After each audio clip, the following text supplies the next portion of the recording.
نہیں ہے، کوئی ملک نہیں ہے جہاں اے اللہ تیرا دین قائم ہو، جائیں تو کہاں جائیں۔ دیکھیے ہماری بندگی جزوی ہے، نمازیں ہم پڑھ رہے ہیں، روزے ہم رکھ رہے ہیں، مسجدیں عالی شان بنائی ہیں، مدرسے بھی بہت بڑے بڑے بن گئے ہیں، واقعتاً اس میں کوئی شک نہیں، لیکن سوال یہ ہے کہ اوپر جو چھت ہے وہ تو کافرانہ ہے، قانون تو اللہ کا نہیں ہے، کتاب و سنت کے احکام تو نافذ نہیں ہے۔ ہاں نماز ہے، روزہ ہے، حج ہے، زکوٰۃ ہے، تو نماز اور روزہ تو ہندوستان میں بھی ہو رہا ہے۔ تو چند ایک مسجدیں ہیں جنہیں وہ تاریخی اعتبار سے کہتے ہیں کہ یہ ہمارے مندر ہوتے تھے جنہیں مسجد بنایا گیا، ورنہ وہاں پر ہزاروں لاکھوں مسجدیں ہیں، آباد ہیں، لوگ نمازیں پڑھتے ہیں، کوئی روکتا ہے انہیں؟ ہم نے یہ ملک بنایا تھا کہ یہاں اسلام کا نظام قائم کریں گے۔ نماز تو آپ امریکہ میں جا کر پڑھیے، امریکہ کو کوئی اعتراض ہی نہیں، لیکن تم کہو کہ اسلام کا نظام ہم قائم کریں گے، نہیں کرنے دیں گے تمہیں کبھی بھی۔ تم چاہو کہ تم اسلام کا معاشی نظام قائم کرو، کبھی اجازت نہیں دیں گے۔ تم چاہو کہ اسلام کی معاشرتی اقدار کو تم قائم کرو، کبھی نہیں کرنے دیں گے۔ یہ ہے اس وقت جو ہمارے ساتھ پیش آ رہا ہے معاملہ، پورا مغرب اس پر اڑا ہوا ہے، اسلامی نظام کہیں نہیں آنے دیں گے۔ ہاں نمازیں پڑھو، ہمیں کوئی اعتراض نہیں، روزے رکھو، تم روزے 30 کی بجائے 100 رکھو، ہمارا کیا لیتے ہو؟ تو اب ہم جو کفر کے تحت زندگی گزار رہے ہیں اور اس اعتبار سے اللہ کی نگاہ میں ہم کافر ہیں، لیکن سوال یہ ہے کہ جائیں تو کہاں جائیں، کریں تو کیا کریں؟ نظام کفر کا ہے، قرآن کہتا ہے وَمَن لَّمْ يَحْكُم بِمَا أَنزَلَ اللَّهُ فَأُولَٰئِكَ هُمُ الْكَافِرُونَ۔ جو لوگ قرآن کی، اللہ کی اتاری ہوئی شریعت کے مطابق فیصلے نہیں کرتے، وہی تو کافر ہے۔ اور کافر کسے کہتے ہیں؟ اقبال نے کہا نا، بتوں سے تجھ کو امید ہے، خدا سے نو امیدی، مجھے بتا تو صحیح اور کافری کیا ہے؟ تمہاری ساری امیدیں امریکہ کے ساتھ وابستہ ہیں، وہ مسئلہ طے کرا دے، وہ یہ کرا دے، وہ کرا دے، وہ معاملہ ہمارا، وہی تو سب سے بڑا چور وہی ہے، سب سے بڑا ڈاکو وہی ہے، سب سے بڑا اسلام کا مخالف وہی ہے، اور اسی کے پاس ہم جاتے ہیں۔ قرآن کا فتویٰ تو یہ کہ تم کافر ہو۔ ہاں انفرادی طور پر تم مسلمان ہو، اجتماعی طور پر قومی سطح پر تم کافر ہو۔ وَمَن لَّمْ يَحْكُم بِمَا أَنزَلَ اللَّهُ فَأُولَٰئِكَ هُمُ الْكَافِرُونَ۔ یہ چھٹا، یہ 7واں رکوع ہے سورہ مائدہ کا، اور پھر فرمایا وَمَن لَّمْ يَحْكُم بِمَا أَنزَلَ اللَّهُ فَأُولَٰئِكَ هُمُ الظَّالِمُونَ۔ جو اللہ کے اتارے ہوئے قانون کے مطابق فیصلے نہیں کرتے وہی تو مشرک ہیں۔ اللہ کے حکم کو چھوڑ کے کسی اور کے حکم پر فیصلہ کر رہے ہو، اس سے بڑا شرک کیا ہوگا؟ اور تیسری مرتبہ فرمایا وَمَن لَّمْ يَحْكُم بِمَا أَنزَلَ اللَّهُ فَأُولَٰئِكَ هُمُ الْفَاسِقُونَ۔ وہی تو فاسق ہیں، فاجر ہیں، وہی تو سرکش ہیں، وہی تو باغی ہیں، وہی تو غدار ہیں اللہ کے، جو اللہ کی شریعت کے مطابق فیصلے نہیں کرتے۔ اب ان 3 آیتوں کی روح سے سمجھ لیجئے ہم کہاں کھڑے ہیں، کیا کر رہے ہیں۔ دیکھیے میں آپ کو ایک مثال دیتا ہوں، ہماری آبادی کا میں سمجھتا ہوں اکثریت تو وہ ہے جو نماز روزے کی بھی پابند نہیں ہے۔ ان چیزوں کا چرچا شہروں میں زیادہ، دیہات میں بہت کم رہ گیا، بہت کم، بہت کم، اور ہماری 70% آبادی دیہات کے اندر۔ اچھا جو نمازیں پڑھتے روزے رکھتے ہیں، خاص طور پر شہروں کے کاروباری لوگ، وہ بلیک مارکیٹنگ بھی کرتے ہیں، وہ حسابات بھی غلط دیتے ہیں، جھوٹ بولتے ہیں، جھوٹ یا حلف اٹھاتے ہیں کہ یہ حساب ہم حلفیہ میں کہہ رہا ہوں یہ حساب صحیح ہے، جبکہ حساب غلط ہے۔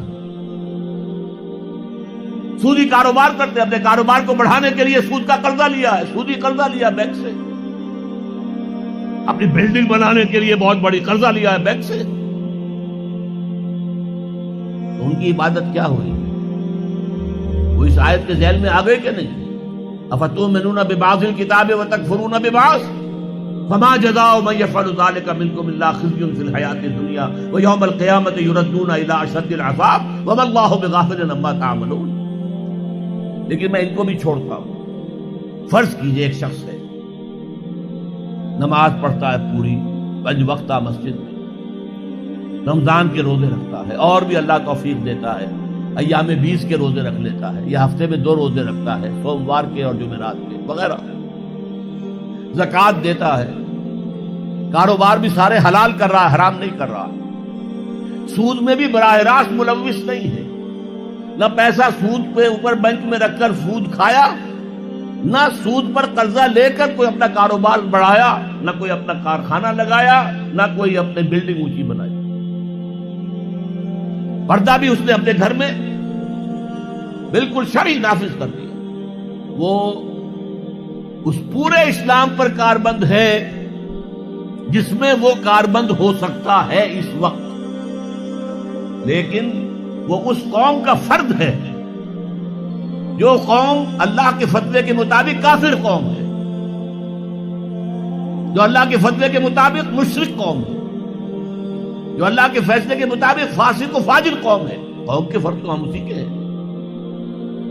چور کا ہاتھ تو نہیں کاٹا جا رہا، ڈاکوؤں کو وہ سزا تو نہیں جا رہی سورہ مائدہ میں جو آئی ہے، ان کے ہاتھ اور پاؤں مقابل سم سے کاٹ دیے جائیں، یا یہ کہ انہیں ملک سے باہر دفع کر دیا جائے، قتلوا تقتیلا، ان کے ٹکڑے کر دیے جائیں۔ ڈاکوؤں کو کوئی سزا ملتی ہے ایسی؟ لیکن اصل میں جو لوگ شور مچا رہے ہیں وہ ہیں جو کہتے ہیں کہ یہ اسلامی سزائیں وحشیانہ ہیں۔ بے نظیر بھٹو کا کہنا ہے یہ وحشیانہ سزائیں ہیں، اللہ کی دی ہوئی سزائیں وحشیانہ ہیں۔ معاذ اللہ ثم معاذ اللہ ثم معاذ اللہ کلمہ کفر ہے۔ اب اس کا کیا علاج ہے ہمارے پاس؟ کیا کریں؟ میری بات کو توجہ سے سنیے،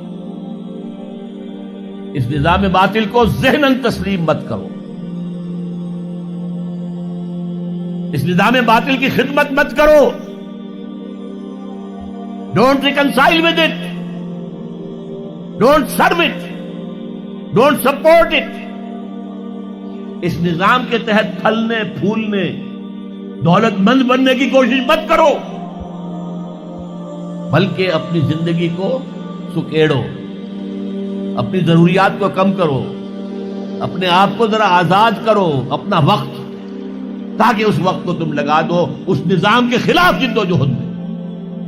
ایک ایسی جد و جہد، ایک ایسی کوشش کہ اس نظام باطل کو جڑ سے اکھیڑ کر پھینکنا ہے اور اس کی جگہ نظام حق، دین حق نافذ کرنا ہے۔ یہ جد و جہد اگر کرو گے، تن من دھن لگاؤ گے، تو یہ کفارہ ہو جائے گا کہ تم کافرانہ ملک میں رہ رہے تھے، جس کا نظام کافرانہ تھا۔ تم چاہے اپنے آپ کو مسلمان سمجھتے تھے، لیکن نظام کافرانہ تھا جس کے تحت تم زندگی گزار رہے تھے۔ ہاں، اگر یہ کرو، اے اللہ میں نے اس نظام کو ذہناً تسلیم نہیں کیا، اے اللہ میں نے اس کی خدمت نہیں کی، میں نے اسے سپورٹ نہیں کیا، اے اللہ میں نے اس کے درمیان اس کے نیچے رہتے ہوئے عیش کرنے کی کوشش نہیں کی، اے اللہ بلکہ میں نے کم سے کم اپنی ضروریات کر کے وقت نکالا اور اس کے خلاف جد و جہد کی،